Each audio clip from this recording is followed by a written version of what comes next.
हर हर महादेव भक्तों, राम राम सभी को। कैसे हो आप सब? आशा करते हैं भगवान शिव की अपार करुणा आप पर बरस रही होगी। भक्तजनों, हम आपको सुना रहे हैं भगवान शिव के 12 ज्योतिर्लिंगों की कथा। 12 ज्योतिर्लिंगों में आप 3 ज्योतिर्लिंग की कथा सुन चुके हो। आज हम चौथे ज्योतिर्लिंग की कथा का श्रवण करेंगे, जो कि इस प्रकार है। भगवान शिव के 12 ज्योतिर्लिंगों में से चतुर्थ ज्योतिर्लिंग ओंकारेश्वर हैं। यह मध्य प्रदेश के शिवपुरी में स्थित है। ओंकारेश्वर ज्योतिर्लिंग को शिव महापुराण में परमेश्वर लिंग कहा गया है। यह ज्योतिर्लिंग मध्य प्रदेश में पवित्र नर्मदा नदी के तट पर स्थित है। इस स्थान पर नर्मदा के 2 धाराओं में विभक्त हो जाने से बीच में एक ओम के आकार का टापू सा बन गया है। इस टापू को माधांता पर्वत या शिवपुरी कहते हैं। ओंकारेश्वर ज्योतिर्लिंग ओंकार अर्थात ओम का आकार लिए हुए है, इसलिए इसे ओंकारेश्वर नाम से पुकारा जाता है। ओंकार शब्द का उच्चारण सर्वप्रथम सृष्टिकर्ता ब्रह्मा के मुख से हुआ, इसलिए किसी भी धार्मिक शास्त्र या वेदों का पाठ इसके उच्चारण के बिना नहीं होता। ओंकारेश्वर अन्य 12 ज्योतिर्लिंगों से अलग है, क्योंकि यहाँ भगवान शिव 2 रूपों में विराजमान है, एक ओंकारेश्वर और दूसरे अमलेश्वर या ममलेश्वर। शिव पुराण के कोटि रुद्र संहिता के 18वें अध्याय में इसका वर्णन मिलता है। 2 रूपों में स्थित होने पर भी ज्योतिर्लिंगों की गणना में यह ज्योतिर्लिंग एक ही गिना जाता है। स्कंद पुराण के रेवा खंड में श्री ओंकारेश्वर की महिमा का बखान किया गया है, जिसमें कहा गया है कि भगवान शंकर की कृपा से यह देवस्थान के समान ही है।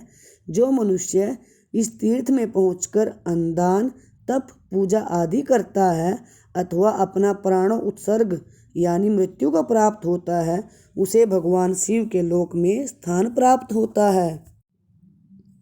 ओंकारेश्वर लिंग किसी मनुष्य के द्वारा गढ़ा या तराशा या बनाया गया नहीं है, बल्कि यह प्राकृतिक शिवलिंग है। ओंकारेश्वर का निर्माण नर्मदा नदी से स्वतः ही हुआ है। इसके चारों ओर हमेशा जल भरा रहता है। प्रायः किसी मंदिर में लिंग की स्थापना गर्भगृह के मध्य में की जाती है और उसके ठीक ऊपर शिखर होता है, किंतु यह ओंकारेश्वर लिंग मंदिर के गुंबद के नीचे नहीं है। कुछ कथाकारों के अनुसार यह पर्वत ही ओंकार रूप है। भक्तजनों, अब आपको सुनाते हैं ओंकारेश्वर ज्योतिर्लिंग की पौराणिक कथा। एक बार नारद जी भ्रमण करते हुए विंध्याचल पर्वत पर पहुँचे। वहाँ पर्वतराज विंध्याचल ने नारद जी का स्वागत किया और अहंकार भरी बातें करने लगे कि मैं सर्वगुण संपन्न हूँ, मेरे पास सब कुछ है, हर प्रकार की संपदा है। नारद जी विंध्याचल की अभिमान युक्त बातें सुनकर लंबी सांस खींचकर चुपचाप खड़े रहे। तब विंध्याचल ने नारद जी से पूछा कि आपको मेरे पास कौन सी कमी दिखाई दी, जिसे देखकर आपने लंबी सांस खींची। तब नारद जी ने कहा कि तुम्हारे पास सब कुछ है, किंतु तुम सुमेरु पर्वत से ऊंचे नहीं हो। उस पर्वत का भाग देवताओं के लोकों तक पहुंचा हुआ है और तुम्हारे शिखर का भाग वहां तक कभी नहीं पहुंच पाएगा। ऐसा कहकर नारद जी वहां से चले गए। लेकिन वहां खड़े विंध्याचल पर्वत को बहुत दुख हुआ और मन ही मन शोक करने लगा। तभी उसने शिव भगवान की आराधना करने का निश्चय किया। जहाँ पर साक्षात ओमकार विद्यमान है, वहाँ पर उन्होंने शिवलिंग स्थापित किया और लगातार प्रसन्न मन से 6 महीने तक पूजा की। इस प्रकार शिव भगवान जी अति प्रसन्न हुए और वहाँ प्रकट हुए। उन्होंने विंध्या पर्वत से कहा कि मैं तुमसे बहुत प्रसन्न हूँ, तुम कोई भी वरदान मांग सकते हो। तब विंध्या ने कहा कि आप सचमुच मुझसे प्रसन्न हैं तो मुझे बुद्धि प्रदान करे जो अपने कार्य को सिद्ध करने वाली हो। तब शिवजी ने उनसे कहा कि मैं तुम्हें वर प्रदान करता हूँ कि तुम जिस प्रकार का कार्य करने चाहते हो वह सिद्ध हो।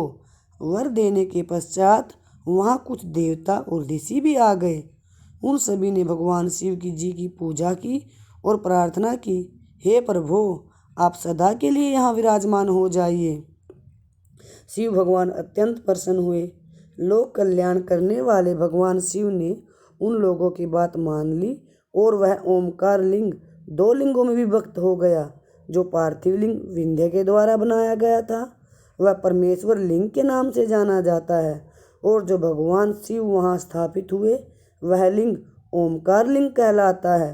परमेश्वर लिंग को अमलेश्वर लिंग भी कहा जाता है, और तब से ये दोनों शिवलिंग जगत में प्रसिद्ध हैं।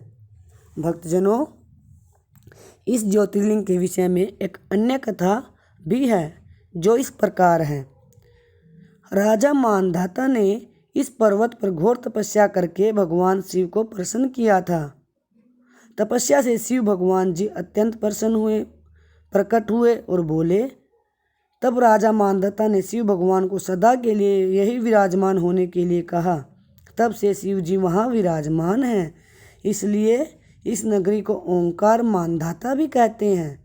इस क्षेत्र में 68 तीर्थ स्थल हैं और ऐसा कहा जाता है कि यहाँ 33 कोटि देवी देवता निवास करते हैं। यहाँ नर्मदा जी में स्नान करने का विशेष महत्व है। नर्मदा जी के दर्शन मात्र से ही आपके सारे पाप दूर हो जाते हैं। यहाँ ज्योतिर्स्वरूप लिंगों सहित 108 प्रभावशाली शिवलिंग हैं। भक्तजनों, अभी आपने भगवान शिव के ज्योतिर्लिंग ओंकारेश्वर की कथा सुनी। आपको यह कथा कैसी लगी कमेंट में अवश्य बताएं और हर हर महादेव अवश्य लिखें। अगर आपको भगवान शिव की चर्चा सुनना अच्छा लगता है और आपकी आत्मा कहती है तो इस चैनल को अवश्य सब्सक्राइब करें। कथा सुनने के लिए आप सभी का दिल से धन्यवाद। हर हर महादेव भक्तों, राम राम सभी को।